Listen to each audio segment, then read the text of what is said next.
A United States military plane carrying deported Indian migrants is on the way to India. The C-17 aircraft carrying 205 Indian nationals departed from San Antonio, Texas around 3 a.m. IST on Tuesday, that is February 4th. US President Donald Trump won the recent election on plank of cracking down on illegal immigration and has been vigorously pursuing this ever since he took office.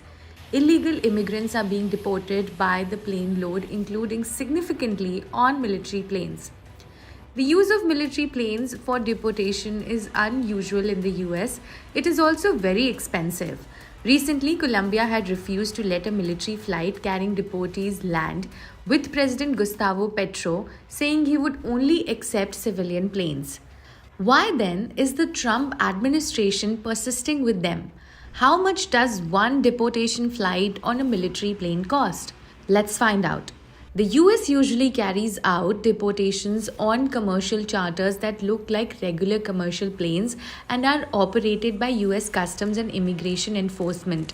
While these planes are still ferrying illegal immigrants out, they have received less attention than the huge imposing military C-17s. News agency Reuters has calculated the comparative cost of the two planes.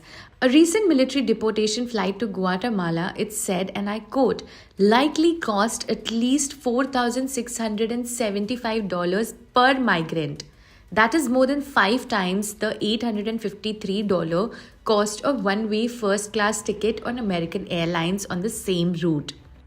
About ICE flights, Reuters said, and I quote, acting ICE Director Tay Johnson told lawmakers during an April 2023 budget hearing that deportation flights cost $17,000 per flight hour for 135 deportees and typically lasted 5 hours.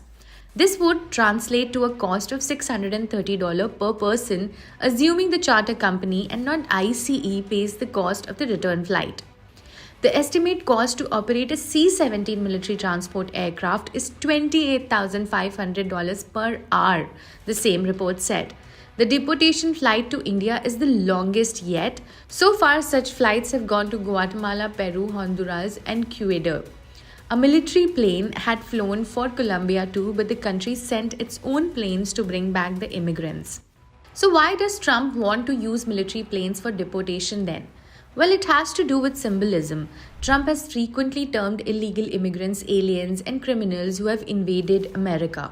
The visuals of immigrants being loaded onto military planes seems to be part of the message that Trump is tough on such crimes. Shackling and handcuffing the immigrants as they are loaded into planes also seems in line with this.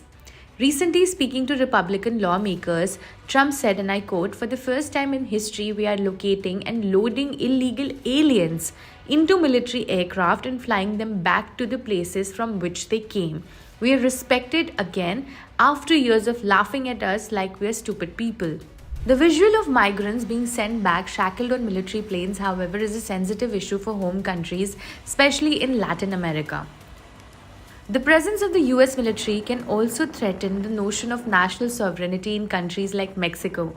President Claudia of Mexico had said, and I quote, they can act within their borders. When it comes to Mexico, we defend our sovereignty and seek out dialogue so as to coordinate.